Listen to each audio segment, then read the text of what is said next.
दही बड़ा खाते हो?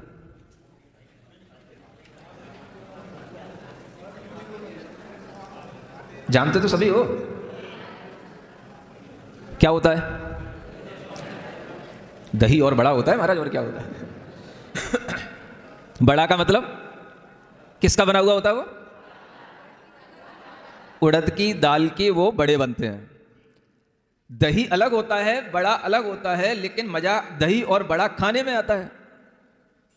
अब साइंस भी इस बात को मानता है और धर्म भी इस बात को कहता है कि जैसे ही द्विदल वाली चीजों का किसी भी खट्टी चीज से संयोग होगा और वह संयोग अगर आपके मुंह की लार से हो गया तो उसी समय पर अनेक जीवों की उत्पत्ति हो जाएगी। जो जीव यहां बताए जा रहे हैं आपको, 2 इंद्रिय 3 इंद्रिय आदि, ये सब जीव उसमें उत्पन्न हो जाते हैं, जिन्हें हम पर्याप्तक भी कह सकते हैं, अपर्याप्तक भी कह सकते हैं।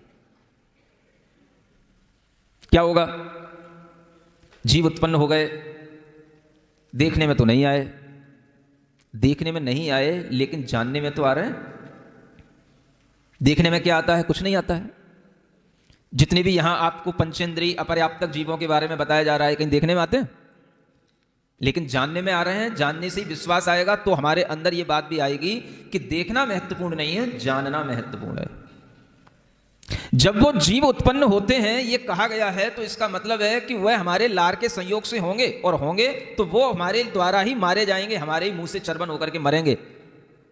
और उतनी ही देर में आप देख रहे हो कि जब श्वास के 18वें भाग में जीव उत्पन्न हो सकते हैं, तो हम जब मुंह में चर्बन करते हैं उतनी देर में तो न जाने कितने जीव उत्पन्न हो जाएंगे और कितने मर जाएंगे। और इनकी अकाल मृत्यु भी होती है, तो वो अकाल मृत्यु भी हो सकती है। श्वास के 18वें भाग में भी इनका मरण उस अकाल मृत्यु के साथ हो सकता है। अब क्या करना? दही बड़ा खाना अच्छा लगता है, लेकिन धर्म कहता है कि दही बड़ा एक साथ नहीं खाना चाहिए।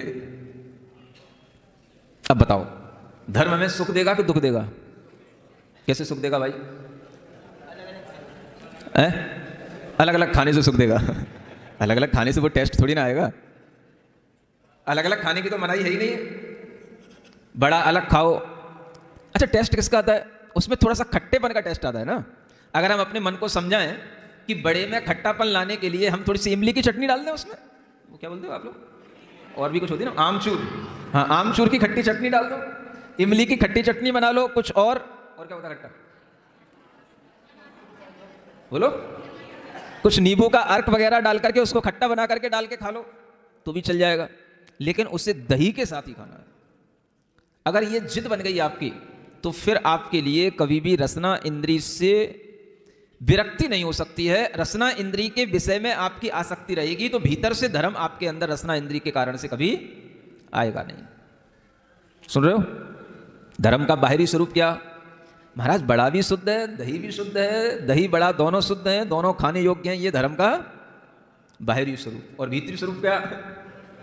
इनको मिला के खाया तो हो गया, और अलग अलग टाइम पर थोड़ा टाइम गैप करके खाया तो फिर भी चल जाएगा, लेकिन एक साथ मिला के खाया तो ये कभी भी हमारे लिए धर्म के साथ नहीं हो सकता। तो धर्म क्या करता है? हमें विषयों से विरक्ति भी कराता है और बाद में हमें सुख भी देता है। अब देखो सुनो, तुम्हें पता नहीं है धर्म कैसे सुख देता है। आयुर्वेद में मैंने पढ़ा है, सफेद दाग होते हैं ना, सुनो तो क्या बोल रहा हूं, आजकल किसी को भी हो जाते हैं।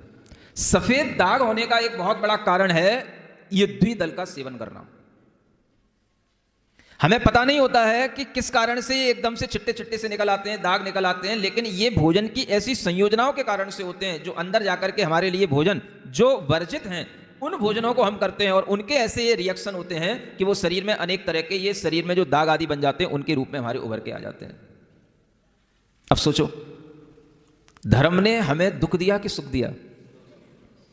विषयों से विरक्ति हुई, हमें उस समय पर लगा, देखो हमको दही बड़ा खाने को मना किया जा रहा है, हमें तो वही अच्छा लगता है। अब मम्मी भी नहीं खाती, पापा भी नहीं खाते, तो हमें भी मिलेगा नहीं, हम भी नहीं खाएंगे, तो क्या हो गया? दुख हो गया। यूं ये दुख नहीं हो गया, ये क्या हो गया?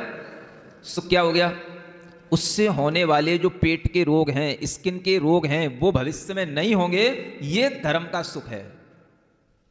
ये समझो, ये क्या है? ये धर्म का, ये धर्म से मिलने वाला भविष्य का नहीं मानोगे तो अनेक तरह के पेट के रोग होंगे, स्किन के रोग होंगे, ये बाद में जाकर के आपको दुखी जीवन जीने के लिए मजबूर होना पड़ेगा, ये आपको दुख मिलेगा। ये किसका दुख होगा?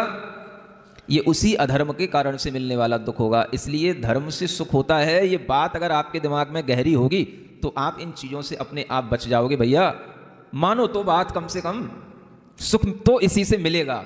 कब मिलेगा, कैसे मिलेगा हमें पता नहीं है, लेकिन सुख तो इसी से। मुनि महाराज कह रहे हैं, दुखी बनाने के लिए तो नहीं कहेंगे, हमारे दुश्मन तो नहीं है मुनि महाराज, बोलो तो दुश्मन तो नहीं है। अगर हमें ये बात पर विश्वास आता है कि जिनवाणी में जो कहा गया है मुनि महाराज हमें वही बता रहे हैं, तो ये हमारे सुख के लिए बता रहे हैं। इससे भविष्य में हमें सुख मिलेगा, अभी भी सुख मिलेगा। अभी अगर हमें थोड़ा सा दुख भी लगे तो वो भी हमारे सुख के लिए ही होगा। ऐसा विश्वास आएगा तो आप विषयों से विरक्ति कर पाओगे।